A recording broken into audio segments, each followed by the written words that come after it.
আসসালামু আলাইকুম। আমি লাকি খুলনা থেকে বলছি।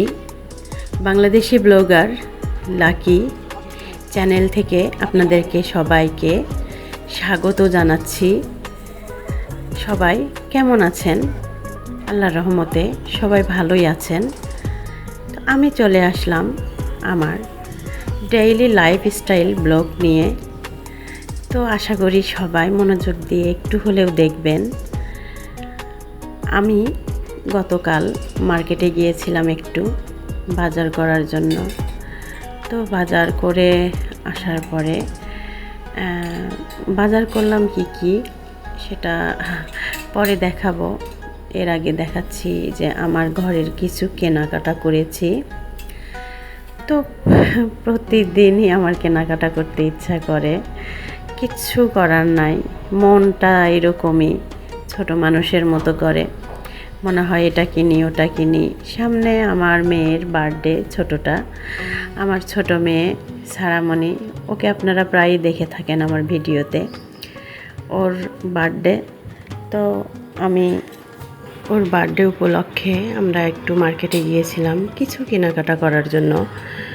তো আমারও কিছু কেনাকাটার করার ছিল, শুধু মেয়ের একা কেনাকাটা করি নাই। আমারও এই যে ঘরে চামিচ শুধু হারায় যায়, কি বলবো, কেন যে আমার চামিচগুলো শুধু হারায় যায়, কি যে হয় আমি নিজেও জানি না। তো এই যে আবার চামিচ কিনে নিয়ে আসলাম, মগ স্ট্যান্ড কিনে নিয়ে আসলাম। আমি 2 রকমের মগ স্ট্যান্ড দেখে আসছি। তো যেটা লম্বা লম্বা একটু, এর আগের বার ভিডিওতে আপনাদেরকে দেখাইছিলাম, ওইটা আমার পছন্দ হইল না। পরে দেখলাম যে ওইটা অনেকের ঘরে না, এটা তেমন কথা না যে অনেকের ঘরে আছে বলে যে আমার ঘরে রাখা যাবে না, সেটা না। আসলে ওইটা হইলো মগগুলাতে আমাদের এখানে পানি খুব নোংরা, মানে পানিটা খুব বাজে অবস্থা হয়। তো সেটা মগগুলো একটু আলাদাভাবে উপর করে রাখতে হবে, তাই আমরা এটা নিয়ে আসলাম। তো যাই হোক, পরের দিন সকালের ভিডিও এটা। আর আমি সকালে উঠেই লেবু পানি খাই, গরম কুসুম গরম লেবু পানি, সঙ্গে একটু পিঙ্ক সল্ট, হিমালয়ের পিঙ্ক সল্ট খাই।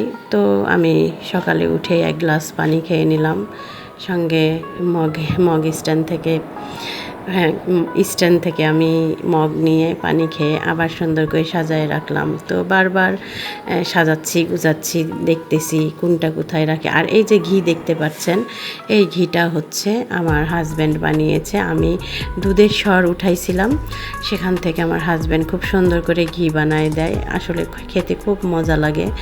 আর এই যে আজকের বাজার, সম্পূর্ণ বাজার ছেলে আর ছেলের বাবা মিলে বাজার করে নিয়ে আসছে। আমি একটু অসুস্থ, বাজারে যেতে পারি নাই, কালকে মার্কেটে গেলাম, এই কারণে আরও আমার পাটা ব্যথা হয়ে গেছে। তো এই যে মুরগি নিয়ে আসছে, মুরগি কুটে বেছে রান্না করা। আমার শরীরটাও তেমন ভালো না। আমার ছেলের বউ এই মাছ কুটে দিল, মানে চিংড়ি মাছগুলো ও বেছে রাখলো ফ্রিজে। আর আমি এই যে মাংসতে আলু দিব একটু। আলুটা কেন দেব, আমার ছোট মেয়ে আলু ছাড়া মাংস খেতে পারে না। আর মাংস ভেজে নিয়েছি অফ ক্যামেরায়, ভিডিও করার কথা খেয়াল নাই, কারণ আমি একটু তাড়াতাড়ি করতেছিলাম।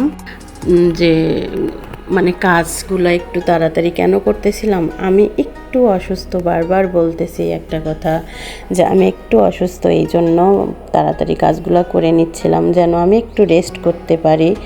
আসলে আমাদের মহিলা মানুষের কি রেস্ট হয় বলেন তো?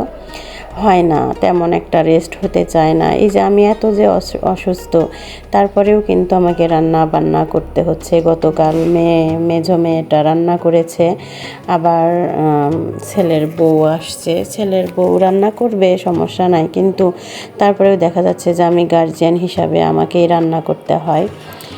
তো ওরা হলো ছোট ছোট মানুষ, কি দিয়ে কি করবে এমন বোঝে না তেমন একটা। তো তারপরেও আমি রান্নাটা করলাম, কারণ আমার হাতের রান্নাটা খেতে সবাই পছন্দ করে, সঙ্গে আমিও। তো যাই হোক, রান্না বান্না শেষ করে আমি আবার ওই যে চিংড়ি মাছের ভর্তাটা করে নিলাম। আমার চিংড়ি মাছের ভর্তাটা খুব মজা লাগে, একটু ঝাল ঝাল করে ভর্তা করে খাইলে অনেক মজা লাগে। তো আমি ভর্তাটা দিয়েই বেশি করে ভাত খেয়ে নিছি, আমার ভালো লাগছে ভর্তাটা। তো সবাই রান্নার আর্ট জানে না। আমার ছেলের বউ বলে যে আম্মু খুব সুন্দর হয়েছে আপনার রান্নাগুলো, আমরা অনেক মজা করে খাই, ভালো লাগে। তো প্রশংসা শুনতে ভালোই লাগে। তারপরেও আমি একটু ইচ্ছা করেই ভালো করে আগের থেকেই রান্না করার চেষ্টা করি। আমি আবার একটু ঝাল টাল বেশি খাই। তো মুরগির মাংসে অনেকেই আছে রসুন দেয় না, আমি দিলাম, আমার ভালো লাগে রসুন খাইতে, তাই দিলাম কয়েকটা রসুন। পরে দেখি সব আমার সঙ্গে সঙ্গে সবাই রসুন খায় বাসার সবাই দেখি একটা একটা করে রসুন খাচ্ছে। আর এদিকে আমি এই যে মাছটা ভেজে নিচ্ছি ভর্তা করার জন্য। তো মাছ ভাজা হয়ে যাচ্ছে। সবাই ভালো থাকবেন। আর বেশি বেশি করে আমি একটু লং ভিডিও দিচ্ছি ইউটিউবের জন্য। আল্লাহ হাফেজ।